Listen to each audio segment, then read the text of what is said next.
Welcome to the space between stories you never heard or seen. My naam is Lyndon Lloyd McDavie en vandag sit ek met die legende, die een wie vir Newtown heeltemal kom verander. Ons favorite dok, Dr. Pretorius. Hoe gaan dit vandag, dok? Baie goed. Ek is bly om hier te kan wees, om so 'n bietjie te kan gesels met jou. Dok, ek wil net vir dok sê, dok lyk baie goed. As ek eendag, ek dink ook, ek wil ook nou 'n dokter begin word, want ek begin so 'n lekker pensie ontwikkel hier, so dok moet miskien vir my 'n remedie gee van hoe ek net deur die pensie kan weghou. Die probleem met die pensie is 'n teken van lekker lewe ook, né? Dis versigtig, lekker lewe is altyd 'n prys wat 'n mens betaal vir die lekker lewe.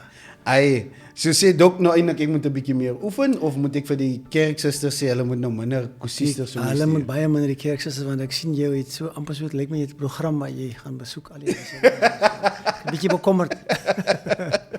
Dok is lekker om 'n dok hier te kan hê.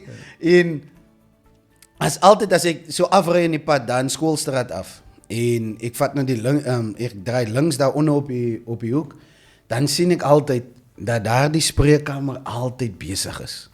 Nou vir hierdie wat nie weet, die Dr. Pretorius, hy is die helpende engel daar in Newtown. Hy help regtig vir ons gemeenskap en hy het altyd 'n glimlag op sy gesig, al is hy hoe besig. Nou, soos u weet, Dr. Pretorius is daar en dan is daar 'n spesiale vrou wat in daardie kantore inwerk. Haar naam is Suster Gigi. Dr. Pretorius se vrou. Nou, hulle twee is hier die engele wat vir ons gemeenskap so help. En vanoggend het ek hier groot voorreg om met Dok 'n bietjie te kan gesels oor verskillende siektes, maar ook veral oor hierdie silent killer soos hulle vir hom noem, die suikersiekte. Ja. En ons gaan later 'n bietjie daaraan raak, maar voordat ons daar begin, wil ek vra vir Dok, wie is hierdie man agter die stetoskoop? Wie is Dr. Pretorius as hy nie in daardie spreekkamer is nie?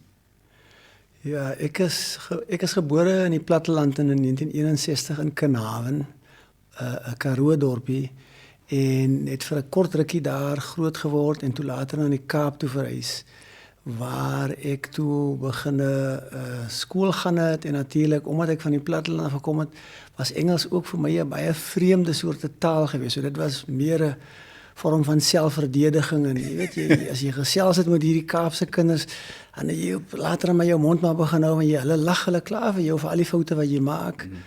En skool gegaan, middagskool gegaan. Op daai stadium was daar nog middagskool wat baie mense nie weet nie. Die skool spasie was so beperk geweest dat ons moes in 2 sarsies moes ons in sub A ingaan. 12 uur as die ander kinders uit die skool uitkom, dan gaan ek skool toe. Maar dan sê ek ook al klaar moeg gespeel, want ek staan saam met almal op. En dit was nogal 'n taamlike aanpassing geweest en dit het tot so kwaai geword dat ek kon glad nie eers gelees het of geklank het selfs toe ek in sub B kom. Sub B is nou graad 2 nou deesdae. En ek het so gesukkel dat my pa, wat gelukkig nou 'n onderwyser ook gewees het, hy het ook natuurlik 'n prinsipaal gewees van 'n skool. Hy moes my toe vat en op die ou metode met flitskaarte, dinge wat verdwyn het, wat ek tot vandag nie kan verstaan hoekom dit verdwyn het nie. Want om te kan lees met begrip, moet 'n mens 'n sekere spoed kan lees. As jy te stadig lees, dan gaan jy vergeet waar jy begin het mee in die begin van die sin daarso. Jou brein skakel hy uit en dan 'n probleem. So ek het skool gegaan daarso in Athlone. Eerste skool was Thornton Road Primary. En daarvan af het ek toe met my pa het op daai stadium skool gehou by Parkwood Primêr, wat natuurlik 'n baie rowwe area is in almal se oë nou. Maar ek het skool gegaan in Parkwood Primêr en tot ons standaard 2 en daarvan af standaard 2 toe gaan ek na standaard 3 toe by Belton Primêr en die hoërskool wat ek by gewees het was Belgravia Primêr. Dit is een van die skole wat tydens die onluste in 76 en so aan baie in die nuus in gewees het daarso. Juist as gevolg van die Trojan Horse, wat baie mense miskien nie van sal weet daar nie, maar as gevolg van dit. En in die ou dae, jy geweet as jy in 'n skool sit, 'n hoërskool of watter skool ook, as jy 'n Chevrolet sien met sulke lang aerial staan nie, en dan weet jy onmiddellik dis die spesiale polisie en jy moet baie versigtig wees. As jy uitgaan by die hek daar, moet jy onmiddellik vinnig huis toe stap. Jy moet nie nog enige lang draadjies maak nie, want hulle sal vir jou aanrand. So ek het opgegroei in die Kaapen en Afrikaanse Afrikaans skool gegaan en toe gaan ek na Engelse Universiteit toe, na UCT toe. En om te kan studeer, sal mense nooit verstaan nie. Jou pa is 'n prinsipaal, maar dit beteken nie op hy stadium dat daar 'n klomp geld is om te kan studeer nie. Hulle sit weg, maar daar is nooit genoeg nie. So jy moes natuurlik nog ekstra gaan werk om so 'n bietjie geld te kry om nog ekstra dinge ook te kan bekom. En ek was toe gelukkig geweest om op die treine te werk as 'n bedding boy. Die mense wat aan die ander kant van die draad is, hulle was nie bedding boys nie, hulle was waiters geweest binne in die trein. Hulle het gewerk daar in die eetsalon. Ons het met hierdie vaal bruin sakke gewerk met die bedde goed in en kom jy met jou sagte handjies daaraan na 'n week of wat jy sulke harde knikkels, dit lyk of jy besig om te oefen om 'n kung fu master te word daarso. So en mense verstaan nie hoe baie geld kon gekoop het. Ek meen ek het 'n beurs gehad vir my eerste jaar, het ek 'n beurs gehad van R760 en my klasgeld vir die eerste jaar medisyne was R750. Sure. Maar as ek vir iemand vandag sê, selfs my eie kinders ook sê van R760, lag hulle van, vir hulle is R760 is amper soos ek seker R10 op baie stadium sou gehad het. Yeah. En of meer dieselfde. En ek ontmoet my vrou deur my vriende by die skool. Ek gaan kuier vir my vriende in die skool en daar so by hulle huise en hier ontmoet ek nou die meisie. En sy is baie, ek moet haar eintlik gesê half irriterend. Jammer dat ek nou so moet stel, maar dit baie irriterend en ek was baie neerhalend en sê nee, jy pla my, los my in. En uiteindelik aan die einde van die dag toe eindig ons op met mekaar. So dit is ongelukkig, maar die wêreld is maar net so uitgesit. En snaaks genoeg, my pa het vir my gesê dat ek gaan so 'n tipe meisie kry, maar ek weet nie of hy 'n siener gewees het nie, maar dit is een van die dinge wat hy vir my gesê het. En ek het met haar opgeëindig daarso. En ek is glad nie spyt daaroor nie. Hey. Want die lewe was goed daarna gewees. Baie dankie Dok dat ons nou 'n ander kant van Dok gekry het. En hulle sê mos gewoonlik hierdie mense wat vir jou die meeste irriteer, dat is eintlik iets positief want dit beteken julle gravitate na mekaar toe en dan op die einde van die dag dan eindig ons tog maar op met hierdie pragtige gesiggies. Ja, waarskynlik is dit, jy weet, baie maal dink ek is 'n geval van as 'n mens te gemaklik is, dan beweeg jy nie vorentoe nie. Iemand wat jou aan mekaar druk en prod en jy gaan vorentoe en jy voel hier gaan ek, hier beweeg ek daarom. So dit is eintlik seker maar daaroor waar dit ook gaan.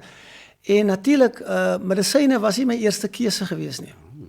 Want op die stadium toe ek aansoek om op universiteit te gaan studeer, toe moes ek 'n vorm ook invul om te sê dat ek sal nie gaan beklei op die grens vir die SAKK nie, vir hierdie kleerlingkorps soos hulle op daai tyd geroep is. Jy moet 'n vorm invul om te sê jy gaan studeer, anders stuur ons vir jou dat jy by die grens gaan veg. Ek sou in elk geval nie geveg het, hulle sou my man in die tronk moes gestop het, want ek het nou definitief nie kans gesien om te veg vir onregverdigheid nie. My eerste keuse was natuurlik om 'n vegvlieënier te wees.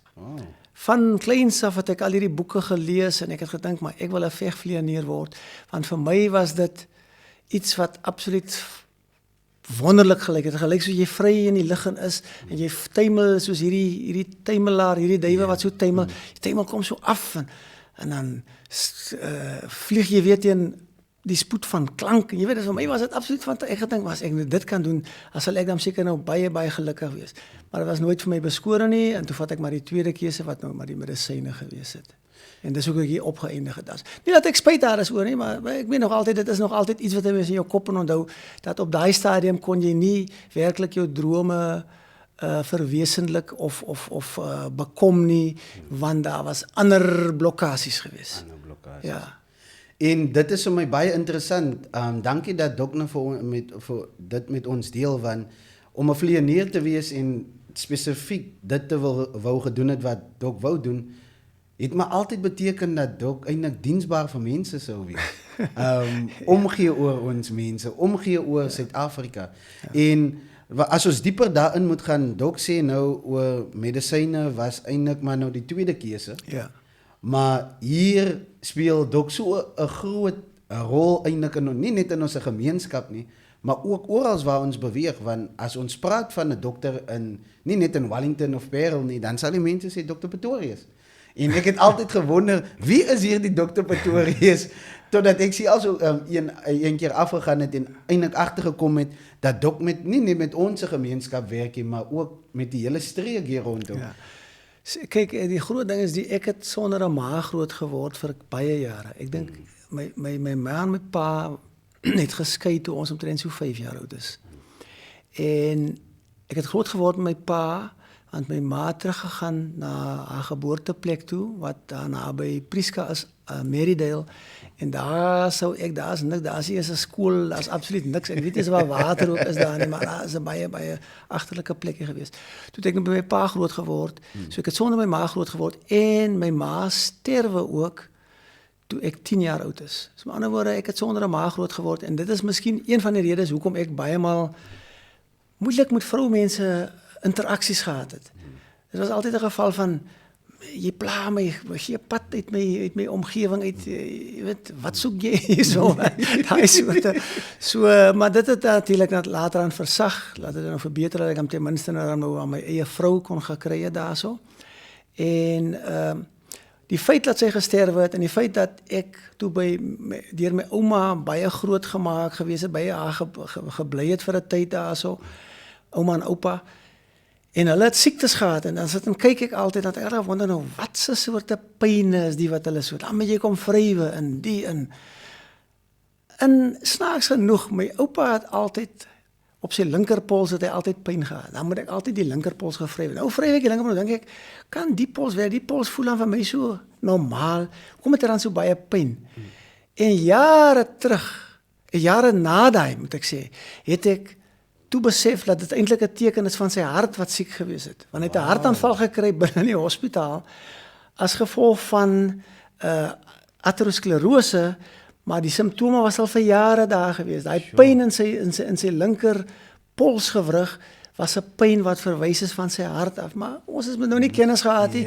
En dit het my eintlik half aangespoor en gesê, maar nou moet ek dan definitief 'n bietjie kennis gaan inwin, dat ek dan van diens en van hulp kan wees vir mense ook. So, dankie dat Dok nou dit aanraak het, is dit waar die journey met medisyne eintlik begin? Ja, daar begin het, uiteindelik, maar onthou, kyk, in die jare 60, 70, was daar baie TB in die wetenskap. So baie male gaan jy, dan word jy gescreen, en dan word jy ekstrale van jou gevat, en spieg moet jy gee, en al die tipe goeders. So, en dit was wat gebeur het, as daar 'n kontak gewees het, of in jou klas, of wat, dan ga jy al hierdie goeders deur. Ek nog altyd so gewonder, maar die mense lyk dan baie rustige mense, en hulle lyk baie professioneel, en het lyk na 'n lekker werk. Ek dink dit lyk ook na 'n lekker werk, en omdat ek nou half gebesef het, maar ek sal nooit in daai miljoen rand se aeroplantjie inkom daar nie. So ek gedink, okay, dit lyk na 'n goeie tweede opsie. Dit is waar ek nou daarby uitgekom het. So, okay Dok, ons het nou oor Dok se agtergrond, ons het nou gehoor dat, ja, Dok 'n vlieënier eers wou wees, maar hoe medisyne ook eintlik al daardie tyd al begin het met u oupa. Wil ek weet, ek wil hê ons moet 'n bietjie dieper ingaan in hierdie silent killer, hierdie suiker siekte wat in ons gemeenskappe eintlik verwoesting insaai. Kan dokter dalk 'n bietjie meer daaroor verduidelik? Die suikersiekte is interessant, want in my familie is die suikersiekte natuurlik heel kwaai gesaai deur die hele familie daar.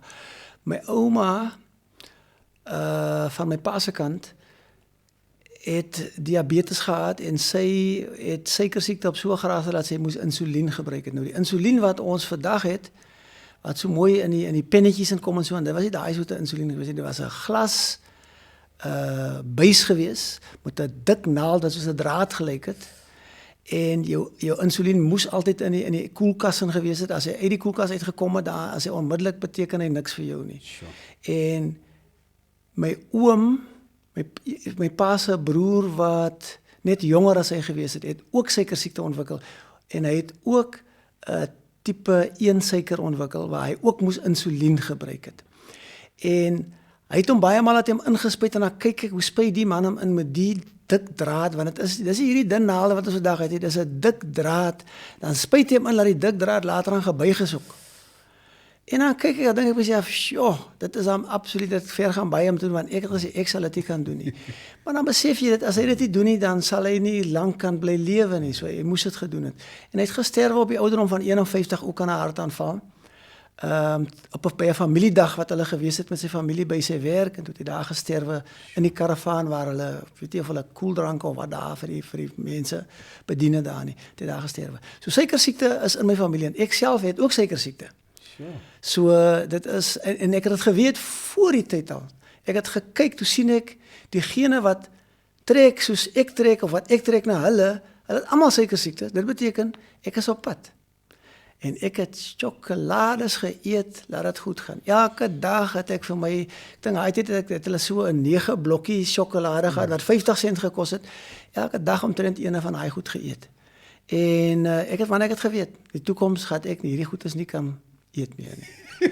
Jammer Dok dat ek nou lag. So Dok wil vir my sê, Dok het sjokolades geëet daardie tyd sodat absoluut voor die tyd geëet laat ek man. Ek het dit geweet. Ek het selfs een van my ander neefies het ek eendag by 'n begrafnis. Ons gaan in Brandvlei na 'n begrafnis toe van een van my neefies wat met 'n motorfiets verongeluk het. Nou sit my een neefie daar. Ek sê vir hom: "Jy trek baie na die familie se trante wat die suiker het. Het jy al 'n toets vir suiker?" Hy sê nee. Ek sê vir hom: "Gaan asseblief." Hy bel my die week en hy sê maar hy het ook nou suiker. Ek sê ja, ek weet jy het suiker want ek jou gekyk. Dit was veel te soet vir my gelyk wie jy daar gesit het. Ek sê vir hom. Te veel te soet gelyk. En dit is 'n epidemie wat oral. Tipe 1 is nog steeds nie so dikwels wat 'n mens dit vind. Die meeste suiker wat 'n mens kry is tipe 2 suiker wat verband hou met weerstandigheid vir die insulien. Weerstandigheid is waar jou pankreas nog insulien maak, maar die reaksie op die insulien wat die selle het, is nie voldoende nie. So daarom eindig jy op met klomp metabooliese probleme. Suikersiekte is ook nie 'n siekte wat in afsondering is nie. Hy het trawante wat saam met hom loop. En die trawante wat saam met hom loop is jou lipid, jou cholesterolprobleme en jou bloeddruk en natuurlik jou gewigsprobleme ook. So hulle word deesdae geklassifiseer as 'n metabooliese sindroom. So as jy suikersiekte het en dit hom alleen is jy baie gelukkig, maar die trawante wag vir jou hoe ouer jy word. So jy kan begin met die suikersiekte, maar iewers op 'n kwal gaan die trawante jou ook nader en jou betrek daarso. Definitief. Nou, dokter het nog gepraat van tipe 1, tipe 2. Is tipe 1 iets wat oorerflik is of is tipe 2 iets wat saam met jou daaglikse lewe? Ek dink as mens mooi kyk na tipe 1 is waar die selletjies in jou pankreas. Die pankreas is waar die insulien vervaardig word en die selle waar dit veroorsaak is die selle van Langerhans. Sulke eilandjies van Langerhans wat daar sit daarso. En die beta selle is die selle wat die insulien vervaardig en dis op reaksie van die vlak van die suiker in jou bloed. So die bloed kom verby, dit word waargeneem hoe hoog die suiker is en dan word daar natuurlik nou voldoende insulien afgeskei om die suiker weer na normaal toe te bring. Hoekom is dit belangrik? Want as die suiker te hoog bly, dan vernietig hy selle en prosesse en baie gevoelige selle, waarvan die gevoeligste selle wat jy in jou liggaam het, jou senuweestelsel is en jou niere. Dis van die gevoeligste selletjies wat daar is daar. So hulle is selle wat baie gou beskadig word en waar 'n mens dan vind dat 'n persoon byvoorbeeld sal sê, maar ek sien nie meer lekker nie. En dan is dit nie van katarakte nie. Katarakte is iets heeltemal anders. Ons praat van die senuwee agter jou retina, wat die senuwee is, dit is soos jou film waar op jou beeld gevorm word. So dit word beskadig na 'n sekere tyd. Selfs met jou nier is 'n baie fyn filtertjie, hy's fyn. En sodra daar begin afwykings plaasvind in daai fyn filtertjie van jou, dan het jy probleme. En die fyn filtertjie is ook iets wat ons kan inspann vir behandeling ook. Met ander woorde, ons weet byvoorbeeld dat wanneer die bloed gefiltreer word deur hierdie filter, word 90% van jou suiker uit jou bloed uit word gefiltreer tot binne in die filtraat, die eerste filtraat en die eerste buisie in daarso. En wat dan plaasvind is dat 90% van daai suiker word weer teruggeabsorbeer in die bloed in. So jy filtreer hom en dan herabsorbeer jy hom weer. Nou die nuutste tipe medisyne wat ons het, blokkeer daai herabsorpsie. En daarom kry ons dat ons 'n verbetering in die kontrole van suiker deur dit kan kry. Die ongeluk van die saak is dat hierdie medisyne is redelik nuut en hy is so duur dat in die Staten kry jy hom nie. Die ander voordele wat hy selfe medisyne het, is om bloeddruk te verlaag en om hartversaking ook te verbeter. So jy vind baie maal mense in die hospitale, hulle is diabetes, hartversaking, hoë bloeddruk, alles, en nou skryf hulle vir hulle hierdie ding voor. Nou kos hierdie medisyne vir 'n persoon wat op 'n pensioen is, die een medisyne wat hulle vir hom voorskryf, kos vir hom R350. Nou, hoe lank kan die persoon nou moet daai aan? Jy weet, dit is 'n probleem. So, tipe 1, 'n heeltemal 'n totale tekort van insulien. Daar is nie insulien nie, daar is niks daar nie. Met ander woorde, as jy dit nie kry nie, dan binne dae tot 'n weke sal jy sterwe daarvan. So hulle moet absoluut die insulien gebruik. Die insulien word ook gebruik as 'n hulpmiddel vir tipe 2 wanneer ons nie die suiker onder beheer kan kry nie. So jy vind baie mense neem hulle medikasies, medisyne, omdat hulle altyd dink dis die belangrikste, terwyl die belangrikste eintlik is jou lewenstylveranderinge. Jy kan nie vir 10 jaar 'n diabetes wees en nog steeds 3 teelepeltjies suiker in jou koffie. Dit maak net nie sin nie. Iewers is daar 'n fout. Jy is of besig om stadig selfmoord te pleeg, maar jy moes by nou al besef het waar lê die skade. So hierdie soet dinge wat ons van weet, kan ons vermy. Maar die meeste mense stop hierdie soet dinge, maar dan gaan hulle nog aan met die ander dinge wat nie soet is nie, wat ook mense suiker verhoog, en dit is natuurlik stysel. So stysel is die aardappeltjies wat soos hulle by die vis en chips winkel kom, dan eet hulle nie as die vis, hulle eet net die chips. Terwyl hulle die vis kan opneem, want die vis is baie goed vir hulle, maar hulle eet die chips, dan gee hulle die vis weg vir die kindertjies.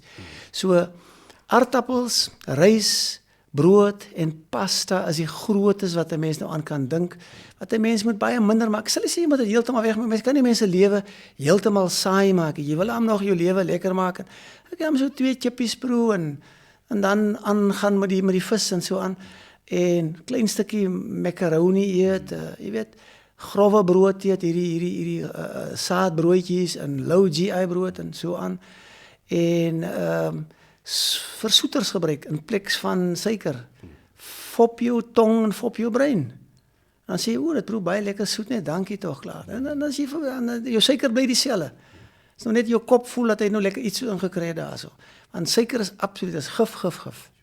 Nou, dokter raak belangrike punte aan. Nou, as ons gaan kyk na ons gemeenskap, ons gaan kyk na Newtown nou self. Ja. Ons sien daar is mense wat wel af is. Yes. En dan is daar ook mense wat nie so wel af is. Yes. En ons het nou eintlik die stapelvoedsel genoem wat eintlik die grootste skade doen. Sê vir my, hoe werk ons dan daarom? Hoe praat ons dan met mense om vir hulle te sê, want ons het nou net gehoor R350 is wat mense miskien in 'n maand inkry. En dit is al inkomste in hulle huis. Yes. So hoe maak ons dan met die mense in die gemeenskap wat ook deur hierdie siekte gaan? Verskriklike moeilike ding daarse, want onthou, ander mens, een persoon in die gesin het wat suiker het. Dan het 'n mens natuurlik ander mense wat ook saam met die kos eet. So in ander woorde, as jy nou jou kos maak wat nou proe na niks volgens die ander mense nie, dan gaan daar 'n probleem kom, daar gaan 'n revolusie ontstaan in jou huis en daarso, en hulle gaan in opstand kom en sê ons wil nie meer daai eet nie en ons wil dit eet en so aan. So dit is 'n probleem waar 'n mens eintlik, ek dink seker op skoolvlak moet 'n mens begin die kinders leer wat is 'n goeie dieet en hoekom dit 'n goeie dieet is, want jy's nou gesond as jy jonk is en jy hop op die grond, maar een van die dae sal jy glad nie meer hop nie, sal jy rol oor die grond daarso, om jy so gewig aan sit daarso. En obesiteit wat deel is van die syndroom, die metabooliese syndroom, is natuurlik besig om ook toe te neem. As 'n mens kyk in sekere lande, ons land is ook een van die lande waar ons 'n redelike probleem met obesiteit het, want ek meen as ons van ons polismense kyk en as van ons soldate kyk ook, ek weet nou nie, hulle is nou wel daar so, maar hulle is taamlik fris en rond en hulle is ongesond. Ja. Want met daai gewig wat jy sien dit en dan weet jy onmiddellik daar's probleme. Daar moet 'n probleem met bloeddruk iewers ontstaan. Daar gaan 'n probleem ontstaan met die cholesterol en daar gaan 'n probleem met suiker ontstaan. Ja. So mens moet probeer om jou lewenstyl aan te pas ten opsigte van 'n bietjie oefening. Want deesdae het ons 'n neiging die winkel is net om die draai, maar ek klim in my motor en ry tot by die winkel. Ek stap nie eens hy kort eentjie nie. En waar baie mense nog oefeninge gedoen het, aan sporte deelgeneem het, deesdae stel nie meer belang nie. Ons het nou soorte couch potatoes wat sit, hulle speel games en hulle raak al frisser op. Hulle sit later aan die couch in sy kanon en daarso. Want hulle raak vetter en dis 'n probleem. En om kinders te kry om oefening te doen is verskriklike probleem. En ons het ons uitgegaan buitekant toe, ja mekaar in die ronde, gooi 'n bal, speel voetbal, speel cricket, speel tennis, enige ding daarso. En vanaand as jy poot uit. Maar deesdae gebeur dit glad nie. Deesdae moet jy kry 'n kind se koördinasie is nie daar nie. Ja. Die kind se balans is nie daar nie. Nou sê hulle jy moet gaan na die fisioterapeut en die arbeidsterapeut. Want jy kruis nie jou middellyn nie of jy sulke tipe dinge so dit maak nie sin nie. Jy gaan net buitekant toe, stap in die ronde, ja die hond 'n bietjie, gooi 'n bal met die hond daar, iets van die aard en jy kry oefening. Balans is alles daar gedoen. Jy stap op 'n lyn na, so klim maar op die muur stap by jy afval, dan weet jy ek moet beter stap en so. Verstaan? Maar deesdae gebeur dit nie. So ons is in die toekoms is hierdie epidemie wat ons ervaar op die oomblik gaan nog groter word. Want alles wat ons doen deesdae veral met kinders het te doen met 'n skerm en 'n skerm staan doodstil. Dis 'n ander ding as jy die skerm met ja, ek dink dit sal seker goed wees, 'n skerm wat op wiele is. As jy die skerm kan ja, dan sal dit baie beter wees seker. Maar dit is eintlik waar die probleem is. So met ander woorde, tipe 2 is die probleem, die grootste probleem. Tipe 1 moet insulien kry. Tipe 2 kan met lewenstyl dit is nou oefeninge, dieet, natuurlik rook is al tussen alles ook daar so. Dit is die dinge wat ons ook moet van ontslaa raak, want dit knou ook ons gesondheid af. Maar dit is natuurlik seker iets wat ons oor op 'n ander tyd miskien sal kan gesels daarso. En dan natuurlik jou medikasie daarso en dan is daar nog nieter medisyne wat jou gewig ook kan afbring wat ook nie bekostigbaar vir ons is nie. Ons het klomp dinge wat mense gebruik het om gewig te verloor. Hulle hulle het waterlemoen dieete en spanspek dieete en sulke. Die goed werk nie hulle want dieet is iets wat jy permanent moet hê. Permanent, ja. Jy kan nie 'n dieet sê as jy op 'n dieet vir 2 weke of 3 weke. Dit is absolute vermorsing. Jy mag net sê wel maar dit volg nie. Maar wat baat dit? Na die 3 weke verby is, dan gaan jy maar terug weer na waarvan jy begin het. En die medisyne is sulke goeie medisyne. Maar dis onbekostigbaar vir die groot mense. So die paar mensies wat dit kan bekostig, is mense wat klomp geld het, want as jy vir 'n inspuiting op 'n maand R1500 betaal, hoeveel mense kan dit bekostig? Ja. Sien? Jy verloor lekker gewig. Die mense sê jou, miskien as hulle jou kyk, as hulle jou vra, het jy die groot siekte, sê vir my, het jy die groot see, jy kan maar praat saam met my, en dan is dit nie so nie, dis omdat jy daai inspuiting bring, dan verloor jy gewig. Oprah Winfrey, 'n ryk vrou, jare gesukkel, sy het chefs, sy het personal trainers, sy het managers, sy het alles, sy het sielkundiges, alles al gehad. Sy het relatief gewig verloor nie. Totdat sy met hierdie medisyne begin het. So die mense ook vir haar gevra, maar jy lyk of jy 'n groot siekte het, jy kan maar praat. Sy sê nee, ek is op 'n spesiale soort medisyne. So daar's goeie medisyne, daar kom nuwe medisyne uit. Maar die probleem wat ons het is dat ons sou nie die medisyne nodig gehad het as ons net die ou rate gevolg het, die ou maniere van dinge doen gevolg het. Ou tipe voedsels geëet het. Van die voedsels wat ons vandag eet is suiwer gif. Ja. Suiwer gif. Ek sê altyd vir mense, as jy 'n wortel vat, jy rasper hom af en jy kyk hoe mooi helder oranje hy is. Sit hom in die yskas, môre gaan jy hom uithaal as hy so grys vaal, jy kan dit nie glo nie. Maar gaan en koop gevriesde mixed vegetables. Haal jy hom uit, dan stoom jy hom. Daai worteltjie wat daar uitkom, is net so 'n klein worteltjie. Hy is so oranje, dat jy net seker maak, jy het nog nooit so oranje wortel in jou lewe gesien nie, want jy kan hom nie groei nie. Nou wat het hulle in hom ingesit om hom so oranje te maak? Sien? So selfs die groente en die dinge wat ons Hulle is nie meer gesond. dieselfde groente nie. Daar's tipe veranderinge wat plaasvind, die tipe chemikalieë wat hulle insit. Ja. Die bemestingstowwe. Waar ons byvoorbeeld nou gesê het ons sal mis nou 'n bietjie varkmis hier sit en so aan. Ja. Nee, daai goedes word nie meer gebruik nie. Hulle gooi sulke korrels so en as jy vir jou kom kry en jy 2 weke later, maar die goeders is bietjie groot. Laasweek was hy 3 duim, maar nou lyk dit as hy nou al amper 12 duim, amper 'n voet staan die blare. Sure. En dit kan nie goed wees nie. Ja. Daar moet 'n probleem wees daar. Nou, dankie vir hierdie nodige inligting wat Dok vir ons gee, want ek wil net vir Dok gevra het, is daar enige tekens wat Dok gesien het of gehad het voordat Dok geweet het dat Dok ook aan hierdie siekte, suikersiekte was, sodat die gemeenskap net kan weet. Jy sien die grootste teken wat jy gewoonlik kry is as jy nou werklik 'n probleem het, is wanneer jy verskriklik dors begine word. Jy bly aan mekaar drink en jy hoef nie spesifiek net water drink nie, want mense wat suikersiekte ontwikkel, hulle drink omtrent nie water nie. Dis ook 'n ander ding. As jy water drink, is jy gesond. Ja. Maar nou gaan drink jy Coke. Hulle sê mos nou Coke adds a life. Probleem met daai is wie se lewe is. Dis seker die persoon wat dit aan jou verkoop. Ja, daai een se lewe is seker beter. Jou lewe is jy besig om te verkort. En as jy aan mekaar bly drink vloeistowwe en dit is enige soorte vloeistowwe of nou water, koeldranke, sappe, wat dit ook al is en jy urineer baie, dan het jy klaar 'n probleem. Hoekom drink? Hoekom bly ek so dors en hoekom urineer ek so baie? En dan baie maal saam met dit gebeur dit dat mense dan begin gewig verloor.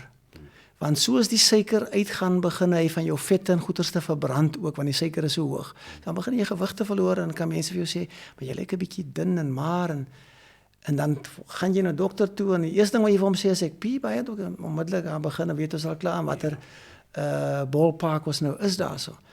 En jy kan ook ander dinge kry waar jy swamme kry, want 'n swam is baie lief vir suiker. Hy's nie 'n mens. Baie lief vir soet dinge. So jy kan swamme kry of jy swamme kry op jou vel, want jou sweet het ook die suiker in, of jy swamme kry in jou mond of jy swamme kry in jou skaamdele in. Maar onmiddellik as jy die swamme kry, dan weet jy daar's 'n probleem. Nog nooit gehad nie, skielik het ek die probleem. Dan is daar 'n probleem en die mens laat jou toets. En 'n mens moet eintlik jouself gereeld laat toets. Miskien elke 3 jaar net gaan vir 'n toetsie, laat hulle net so 'n paar toetsies op jou doen om seker te maak dat jy nog nie suiker of cholesterolprobleme het of bloeddruk. Jy weet so as 'n algemene screen sal ek sê, dit is ietsie wat 'n mens moet doen. Meeste mense bo kan 45 wat baie van hulle wat sê ek was nog nooit by die dokter nie. Dis tyd vir jou om by die dokter uit te kom. Daar is absoluut, as jy nog nooit siek gewees het nie en nie hoef te gegaan het nie, gaan maar net om uit te vind. Ja. Want baie mense sal vir jou sê maar my familie het nie die siekte nie. Dan vra jy hulle nou wanneer het jou ouers gesterf, jou ouers nou gesterf het? Dan sê hulle my ma het gesterf op 51, my pa is op 55. Jy weet nou die probleem is, het hulle reeds suiker gehad, ja of nee? Hulle sal nie weet nie. Want dit is nie altyd so maklik om suiker te diagnoseer ook nie. Ja. Suiker is nie 'n stilstaande lesing in jou bloed nie, is 'n lesing wat op en af gaan. So as jy die oggend jou breakfast geëet het, lekker 2 teelepeltjies suiker opgehad het en jy kom 12 uur by die dokter, dan mag jou suiker al gesak het na normaal toe. Nou kap hulle jou bloed, dan sê hulle 5,2. Nou is jy tevrede daarmee. Want dit is 'n mooi lesing. Is 'n mooi lesing, sien? Probleem is dit was nie 5,2 na die ete nie. Na die ete was dit 12,1 gewees. Okay. Jy sien? So baie maal moet 'n mens urinetoetsie laat doen.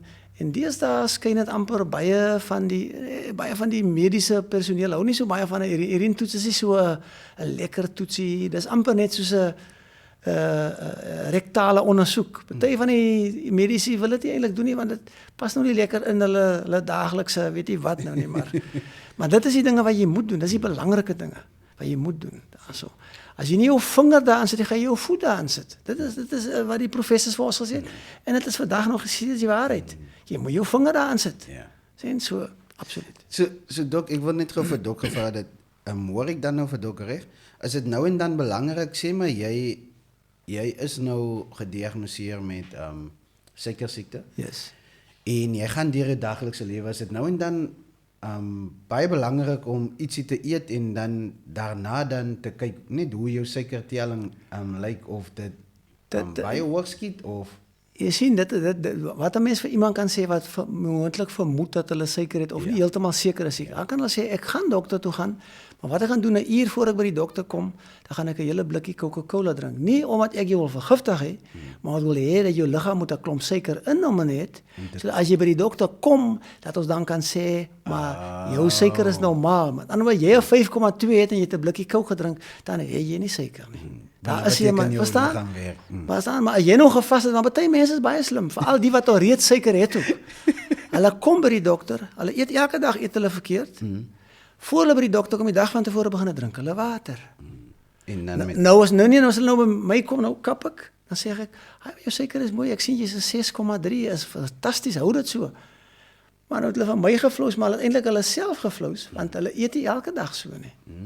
Hulle het nou spesifiek vir my nou, dat ek nou met 'n mooi nommer neerskryf, wat ons nou lekker met mekaar moet gesels. Ek moet nou nie kwaai word of so nie, verstaan so. So, dan is van my laaste vraag nou, as Dok gaan kyk nou, mense wat vas, ons het mos nou hier die intermittent fasting. Yes. As 'n dokter wil ek nou vir u vra indien moontlik, as ons intermittent fasting doen en jy is in die beginstadium van 'n suiker leier. Yes. Is dit gesond vir jou? Mag jy dit doen of moet jy ten alle tye met jou dokter gesels? Nee, dit hang af van hoe jou suikervlakke is. Jy sien, jy kan intermittent fasting doen en jou suiker kan nog steeds hoog wees. Omdat jy reeds al 'n groot lading van suiker ingeneem het voordat jy begin vas het. So nou vas jy en die suiker is nog hoog ook nog. Hy kom nou af, maar hy kom nie af na normale vlakke toe nie. So jy kan probleme optel daarmee.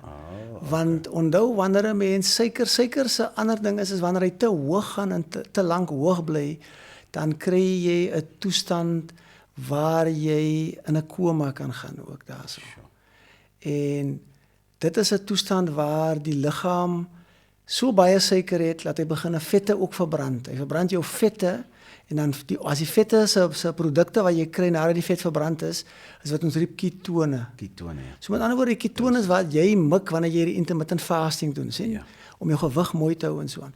Probleem met die ketone is as die ketone te hoog gaan, want ketone is suur, dan verander hy jou bloed na suur toe. Mense bloed moenie te suur wees nie. Hy moet binne 'n sekere perk, die pH, dit is nou die gehalte van die suur, moet binne 'n sekere perk wees. En as dit binne 'n sekere perk is, dan beteken dit jou metabolisme kan mooi aan die gang wees. Nou wanneer jou pH te suur is, dan begin jou liggaam se prosesse deurmekaar te hardloop. Mense hoor altyd die mense praat van respirasie en oksidatiewe fosforilasie. Dit is waar jou liggaam die suurstof gebruik om energie vir die liggaam te vervaardig. Dan kan die proses nie reg plaasvind nie. So nou is dit 'n geval van jy gaan in 'n koma in. Die koma word ook vererger deur die feit dat omdat jou suiker so hoog is jy besig om so baie vloeistof te verloor en met die vloeistof verloor jy nie net die vloeistof nie, maar ook 'n spesifieke soort sout. En dit is nie tafelsout nie, so jy kan nie sê ek gaan nou 'n klomp tafelsout vat nie. Dis nie tafelsout nie. Tafelsout is natriumkloried. En die sout wat jy verloor is kalium, potassium is die Engelse woord daarvoor. En die sout is baie belangrik vir senuweefunksie. En dit is hoekom jy in 'n koma ingaan met verskriklike hoë suiker. Dehydrasie van jou brein en jou sout is deur mekaar. En dit kan fataal wees ook daarso. As jy vat en dit is meeste ouer mense wat in hierdie tipe toestand beland daarso. Enige een kan daarin beland, maar meeste ouer mense wat daarin beland. En dit is 'n soort van 'n 50-50 diagnose as jy te lank wag daarmee. Want baie mense sal dink, die antislaap baie lekker of sy slaap lank al nie meer nie, want as jy vir haar wakker maak, sy raak nie wakker nie. Jy dink maar net sy snork lieflik, sy slaap te lekker. Nee. Jy gaan al van 'n diep slaap. Jy gaan in 'n diep slaap en daarso en jy mag nooit weer daarvan. En wanneer jy in die hospitaal is om dit te korrigeer, moet hulle baie vloeistof terugsit en hulle moet natuurlik ook jou kalium terugsit. Die probleem met kalium is die kalium wat in die bloed in is die minderheid van die kalium in jou liggaam in. Meeste van jou kalium is binne in jou selle in. Sure. So met ander woorde, die lesing wat ek in jou bloed kry, ek sê nie vir my werklik wat die totale stand van die kalium is nie. So, maar ons moet maar stadig beweeg. Ons kan nie te vinnig beweeg nie, want ons kan ook nie vir jou te veel kalium gee nie. Dan het ons ook 'n probleem. Dan het ons ook 'n probleem. Nou Dok, dankie dat Dok vir ons nou so hier kom. Dis 'n moeilike ding, mens weet nie presies waar om te stop. Maar ons het definitief aangeraak aan die feit dat jou dieet belangrik is. Jy moet definitief 'n bietjie stap en 'n bietjie oefening doen Lewenstyl verander. Heeltemal verander. Dok, ek toets ook daarso. Jy mag, want baie mense gaan nooit dokter toe nie. Hulle kom by 'n dokter as hulle eers maar as hulle 65 jaar oud is. Ja, is dit omdat hulle te bang is vir dit wat hulle gaan hoor? Nee, baie mense het 'n vrees vir die dokters as 'n geheel. Ek weet nie wat ons aanvang nie of ons soos monsters lyk nie. Maar selfs vir 'n hospitaal ook. Want as jy nou kyk byvoorbeeld vir COVID, in COVID se tyd het mense daar by die hospitaal ingegaan. Jy het hulle nooit weer gesien nie. Nooit weer gesien nie, want hulle was toegemaak in 'n plastiek sak. Ja.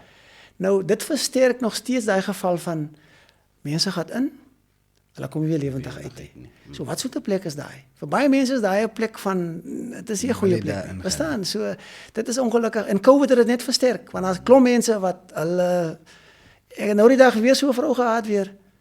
Sy is siek, verskriklik siek. Ek moet haar in die hospitaal insit, maar sy het nou haar kinders gevra, julle beloof, julle gaan my nie in die hospitaal. Nou staan jy voor die dilemma, jy wil haar in die hospitaal insit, maar sy wil nou nie gaan nie. Nou moet jy maar die beste doen wat jy kan aan die buitekant. Nou probeer jy maar. Sê jy, ek gaan dit doen en dit doen, bel my môreoggend, nee. Nou bel hy môreoggend, hoe sê eet pap, en dan sê ek, ai, dank die Vader. Jy weet, dit is nou maar net genade, want dit kan net soveel enige ander kant toe gegaan het ook. En ek wil nou reeds so Dok gevra het, is daar sulke gevalle, want ek weet van sekere mense wat dan te lank wag en wanneer hulle nie meer kan nie, dan sê hulle wil hospitaal toe gaan, maar dan word die dokters ook geblameer vir die feit dat die familie sê, hoekom het julle nie my ma vroeër of my pa vroeër in die hospitaal gesit nie? Maar nou jy sien nou, dis die probleem, want jy vra altyd vir hulle, ek wil haar nou stuur, dan sê hulle vir jou nee, sy het vir ons gevra, sy wil nie gaan nie. En dis altyd die ouer mense, ek sal sê mense wat ver weg van medisyne gewees het, wat hulle eie raadjies moes gevolg het. Hulle is aangewese op boererate, laat ons dit maar so stel. En hulle vertrou nog steeds nie. 'n Pil is nog altyd 'n tipe giftige ding, soos 'n slang wat sal pik en jy weet sulke tipe dinge so hulle het 'n neiging om te sê, nee, ek wil nie hospitaal toe gaan nie. Dokter stuur my net nie hospitaal toe. Dan sê hulle vir ons maar voor dit dan, nou wat moet ek nou? Ek kan probeer om te oortuig en sê, man, hierdie is net 'n kort rukkie, dis alles weer reg. Ja. Maar dan partymal is ek nie seker daarvan nie. Partymal as jy so siek dat ek weet nie, gaan jy dit maak? Gaan jy dit maak as jy hier bly nou? Gaan jy dit maak as jy in die hospitaal? Ek kan nie vir jou versekering daarvan gee nie. Nou, ek kan vir jou leuns vertel en dan kan ek maar die leuns op my vat. Dan weet ons jy ten minste die beste gehad het, jy gegaan hospitaal toe wat die beste kans gehad het. Maar dit is ook nie goed om so te wees. Die mens wil saam die pasiënt, mens wil die samewerking van 'n pasiënt hê. Jy wil die vertroue van die pasiënt hê. Die pasiënt moet gelukkig voel om daar by jou te wees ook. En as jy vir hulle instruksies gee, dan volg hulle dit. As jy nou later aan mekaar bly leuns vertel, jy weet dan vertel hulle mekaar die dokter vertel baie leuns en dit wil nie so ook wees nie. Ja. Dok, nou net so voordat ons so mekaar groet, wil ek vir Dok vra. Is daar enige siekte of waarskuwing wat u vir ons gemeenskap wil gee wat nou besig is om te woed en waarna hulle moet uitkyk, want ons weet dit is die winterseisoen, so in die winterseisoen is daar baie meer kwale. Is daar enige iets wat ons gemeenskap, ons families, ons vriende kan doen om net te probeer sodat hulle immuun dalk baie sterk kan bly deur hierdie koue tyd? Wel, jy weet, daar's baie dinge wat die immuunstelsel kan versterk. Daar's baie rade wat die mense het, paprika en knoffel en dit is baie goeie dinge ook, gemmer, al daai tipe dinge. Maar die belangrikste ding is die wat siektes reeds het, om jou medikasie te volg, om jou eetplanne te volg, om te sien dat jy nie in die koue gaan staan in die reën nie. En die ongeluk van die saak is, baie van ons klinieke is gesluit vroegoggend en die mense queue daar en hulle staan in die reën en as hulle oopmaak, dan kan hulle daar onder die dak gaan staan, uit die reën en uit die wind uit en so aan. Maar die reël sê nee, die sekuriteitswag mag hy oopmaak voor 8 uur voordat die staf eers gekom het. So dis 'n probleem daai wat ons ook het daar. So miskien kan hulle iets doen in verband daarmee, 'n spesifieke persoon aanstel en sê jy's die persoon wat ons gaan gebruik om die hekke op te maak, dat die mense ten minste onder 'n dak kan kom. Dit is dinge wat 'n mens kan doen, maar ek weet nou nie hoe die gesondheidsdienste en die gemeenskap, hulle moet natuurlik forums hê waar hulle bymekaar kom, maar ek weet nie wat hulle altyd daar bespreek nie. Of die mense wat in die koue en in die reën staan, ook daarom hulle besware opper of sê, kan ons nie, ons kry 'n bietjie koud en ons is reeds siek, my lyf is klaar seer, ek verstaan sulke tipe dinge soos daai, maar ek kan nie vir jou sê of daar ooit 'n oplossing vir daai soort dinge gaan kom daar nie. Gebruik jou medisyne, gebruik hierdie immuunboosters, jy kan vitamiene ook gebruik daarso, eet gesonde kosse, die beste wat jy kan. Is ongelukkig is dit baie moeilik want gesonde kosse deesdae word gelykgestel aan dierkosse ongelukkig. Ja. So dit is 'n probleem. Dis baie mense wat omtrent nie eers meer 'n stukkie vleis kan bekostig daar nie. So Dok, dan is dit my laaste vraag.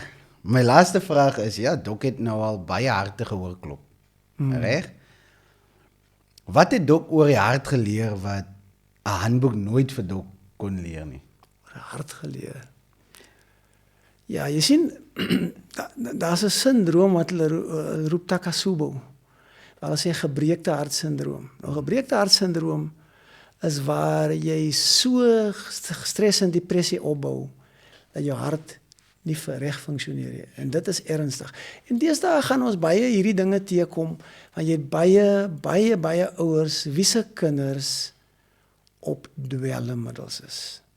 En 'n kind op dwelmmiddels is, ek kan nie sê dis 'n meelsteen om jou nekkie, dit is ernstiger as daai. Ek dink jy spartel elke dag om bo die water te bly, laat ek dit so stel. So 'n gebreekte hart, ek dink dit is 'n toestand wat in die toekoms miskien meer sal gediagnoseer word, omdat die effek van 'n mense gemoed op 'n mense hart. Jy sal altyd hoor, hulle praat altyd van the heart and the mind, dan dink jy maar, ja, daar's koneksies tussen hierdie dinge, en as die ene nie goed doen nie, dan doen die ander ene ook nie goed nie. Mense derm is nog 'n ding wat mense dink altyd, die derm en die brein gesels ook met mekaar. Ek bedoel, jy sal nou dink, hier is die derm en hier is die brein, hulle lyk of hulle nie, maar daar's koneksies tussen hulle. En mense besef nie altyd nie dat jy moet al hierdie plekke gesond hou, jou derm moet jy gesond hou. Jy moet gesond eet. Jy moet nie al die verfynde kosse nie. Jy moet gereeld oopblyf, het baie vloeistof water drink. Alles, dit help. Wat vir die ene help vir die ander ene ook. So is 'n geval van mense moet in terme van hulle hele liggaam kyk. En nie net in die fisiese liggaam nie, maar ook in die gees. Jou gees moet ook gesond wees. Jou gees gesond en jou liggaam gesond. Absoluut. Absoluut. Baie dankie Dok, is die woord Takasubo. Takasubo, ja. Takasubo. En ek glo een en elkeen van ons het ook so 'n seisoen waardeur ons dalk deur 'n tydperk gaan wanneer die stres en die pyn baie hoog is. Yes. En dit is so belangrik dat ons dan na ons geestelike gesondheid ook gaan kyk. Absoluut, ja, so. En ek wil vir Dok baie dankie sê dat Dok vir ons nou so kom inspireer het. Ek kan nou teruggaan en 'n bietjie met my ouma en die familie gaan gesels en sê as julle ooit iets wil weet, gaan kyk net op hierdie episode 10 van The Space Between, want Dr. Pretorius het vir ons met so baie kom voed. Dokter, ek wil eintlik afeindig, gewoonlik sê ek baie dankie vir al ons luisteraars of ons kykers wat ingeskakel het. Maar ek wil vir Dok eintlik, ek het gesê ek gaan nog een vraag vra, maar dis belangrik dat Dok net sal afeindig om met ons familie te gesels. Ons het mos deesdae hierdie foon.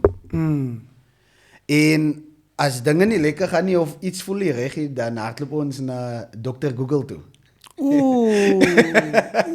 Wat is dokter se opinie oor Dr. Google? my grootste probleem met Dr. Google is dat as jy genoegsame kennis het, dan het ek geen probleem nie. Ja. Kan jy Google toe gaan en dan kan jy al die dingetjies kry en dan weet jy presies in watter rigting jy gaan. As jy geen kennis het en jy gaan op die siektes in, dan gaan hulle jou aan die neus rondlei vir so lank as wat hulle kan, want hoe meer van hierdie webblaadjies wat jy oopmaak, hoe meer geld maak hulle. So hulle gaan sommer vroeg in dit waar jy na soek, gaan hulle die woord kanker insit, en dan gaan jy begin kyk na die kankers. Later dan sal jy jouself oortuig daarvan jy 3 kankers gelyktydig. Sjoe. En dit is verskriklik raar om meer as 1 kanker op 'n tyd te hê. Ja. Maar jy sal so gestres wees, terwyl jy by die dokter aankom as jou bloeddruk so hoog, jy kan amper nie sê waarvoor jy daar is ook daar nie. En ek raai altyd mense aan, nee, moenie vir dokter Google self gaan nie. Gaan op 'n webwerf wat 'n medisyne webwerf is wat 'n simptoom behandel. Met ander woorde, my simptome is ek het hoofpyn, dan gaan ek na Health24 toe en ek kyk op hoofpyne. Gaan ek vir Google vat vir dokter Google vra en ek sit hoofpyne in, dan begin hy daar by die kwaaiste goeters, nie die algemeenste goeters nie. Hy begin daar by bloeding op die brein, breinkanker, bloedklonte wat gelos is in jou long uit en wat deur jou, ek sê dit is ongelooflik. Jy kan nie al hierdie goeters nie, jy's later en as jy 'n senuweewrak. Ja. So wees baie versigtig. Google het sy plek, maar jy moet 'n bietjie kennis hê daarvan. As jy nie kennis het, jy moenie net 'n ding insit en dan begin loop die pad, loop. Jy sal later aan so verdwaal word dat jy later aan sal staan in 'n groot woud en jy sal nie weet watter kant om uit die woud uit te kom nie. Baie dankie, Dok. Daar het ons dit familie. Hier op hierdie episode het ons hierdie een van ons gunsteling dokters gehad, die engel daar in Newtown. As jy enigsins hulp kort, kom daar na Dr. Pretorius se spreekkamer toe. Jy sal warm verwelkom word, maar ook 'n dokter wat werklik omgee. Mag u 'n geseënde dag hê. Ek hoop u het hierdie episode geniet en stay tuned for the next episode. Dok, baie dankie weer eens. Dankie dat ek hier kon gewees het. Baie dankie.